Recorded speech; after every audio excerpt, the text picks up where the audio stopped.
The market has been on quite a tear in the past few days. So in today's video, we're going to take a look at how much further the market can go, whether the SPY is going to break above 411 and break above these swing highs. What can end up happening? We're going to take a look at everything in today's video. All right, so without further ado, let's get started. Number one, you guessed it, tomorrow morning we have news coming out at 10 a.m. We have Fed Powell speaking at 10 a.m. tomorrow. Then Wednesday morning, pre-market, we have news coming out at 8:15, and then Fed Powell speaks again at 10 a.m. So 2 days in a row, he's speaking at 10 a.m. and we have more important news coming out. So already Tuesday and Wednesday are going to be pretty amazing, but then Friday morning we have more important news. So Tuesday, Wednesday, and Friday morning, going to be some important news happening Wednesday and Friday pre-market. So number one, straight off the bat, what I want to show you guys is what bulls wanted heading into today. All right, so we're going to take the fib level and we're going to make a fib level from the recent swing lows to Friday's high. So we do that, and basically bulls, for a very strong continued move to the upside, would want at least the 23.6% fib to hold. That is like the best ideal case scenario. Actually, the best ideal case scenario would be holding above 402.50, and more so you would want to hold the 23.6% fib of this one singular candle. But regardless, this was going to be a very major level from the swing lows to the high of that candle. So 401.60 was going to need to hold for just the overall momentum of this move to continue. Okay, and you can see that we did not even test that level. We stayed above. We barely dipped and retested yesterday's candle at all. So this is generally a very bullish move. When you look at the fib levels for Friday's candle specifically, you can also see that the 38.2% and the 22.6% fib levels held on the singular candle as well. So that is very bullish. So basically, basically the point is that it's normal for us to get a bit of a pullback, and a pullback to those levels would be completely justified. But the fact that today we did not get that level, or that pullback, is very bullish, is what I'm trying to explain. So now immediately, right, unless we like just gap down, that is completely different. But the way that they're setting this move up is they're trying to make it look very bullish. And then even if we do get a retest to 402 to 403, that'll just be another opportunity to go long. We could retest these highs, and then from here we can even break above. But in general, right, a setup like this, in my opinion, when you're making ranges, right, you want to basically be buyers closer to the lows of the range, and you want to be sellers basically at the upper levels of the range. So many people, usually when we get big rips up, it means that there's too many people short. So in general, right, regardless, now that we're in like a new range, right, you would rather try to short up here. So down here, people are still going to be going long alongside this explosive momentum that just happened, right? So from last week, clearly huge explosive momentum. We bounced off of 392 very bullishly. Things looked spectacular, and then we closed above 400, and now we're breaking above 404, right? Clearly very bullish, right? What should have happened is we should have gotten a bit of a pullback, and we should have gotten that out of the way, basically, is my thought process. We should have gotten the pullback out of the way to solidify the strength of this level of support. All right. What I don't always like is when we just continue up with no clear pullback, retesting of level of demand, and then continuing up. We didn't get that. So that's one of the only things that I think is a bit worrisome. But regardless, in my opinion, you don't want to be short at the lower end of a range. And now that we're trading within this one, right, you would rather be short if we break down below and continue to start showing some weakness, right? You would rather just go short as we're falling, right? Or you would rather go short up here, basically. Similar, right? as we as we made this range, right, we were holding this level of support, and then the level of support broke on Wednesday and Thursday, right?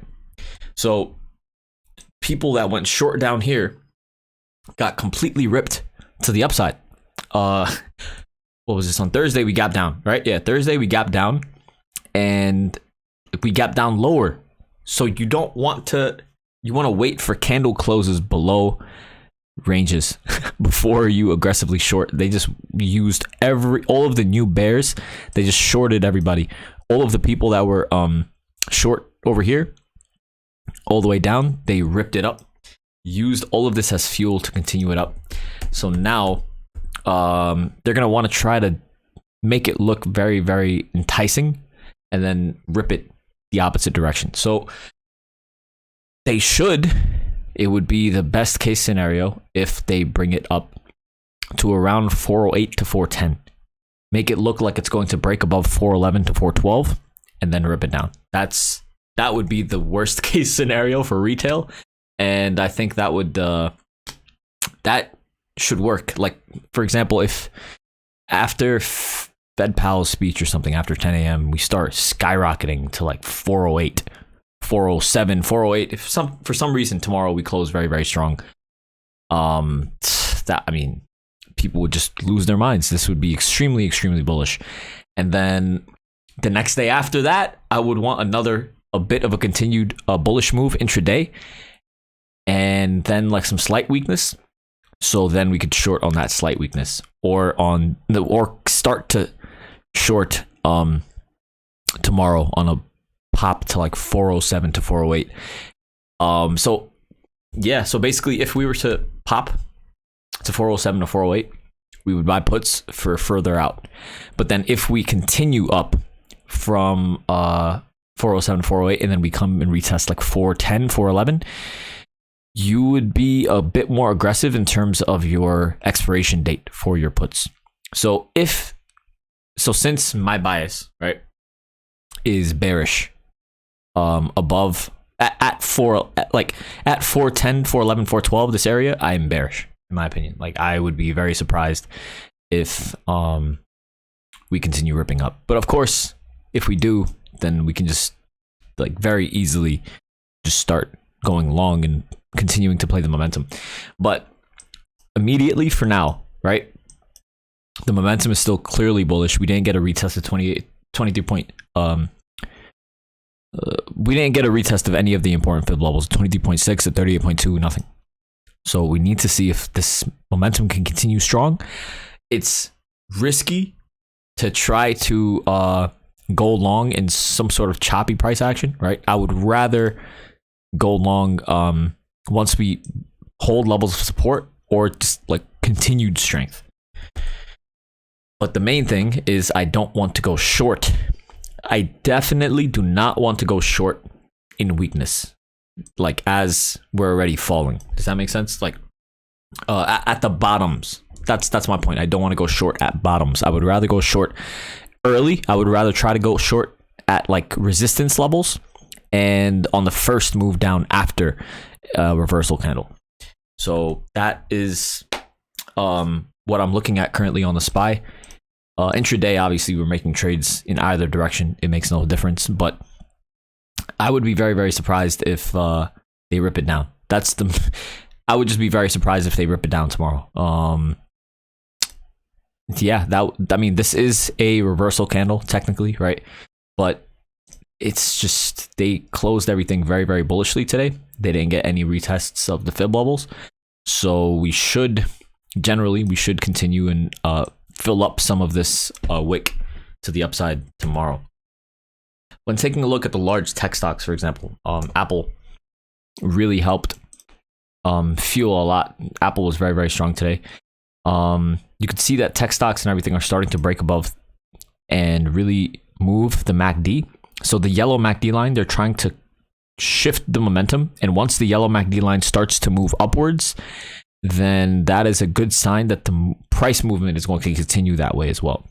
So right now, right, this Apple looks overextended to the upside, but you know, if we, the only way that the SPY and everything starts to break down lower is if Apple starts to really show some weakness. But in general, you could also take a look at Microsoft. Microsoft doesn't look that spectacular. This green resistance line has been a major resistance and support line for quite some time.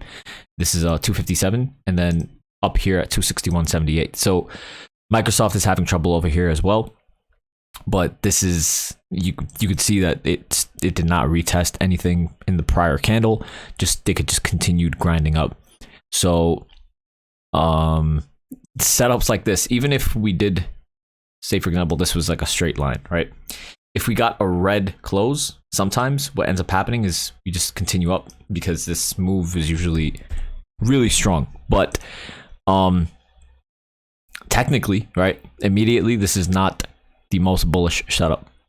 We could basically just go short. Obviously, we failed at levels of resistance. On paper, makes sense to be short, but I would just be very surprised. That's basically my point.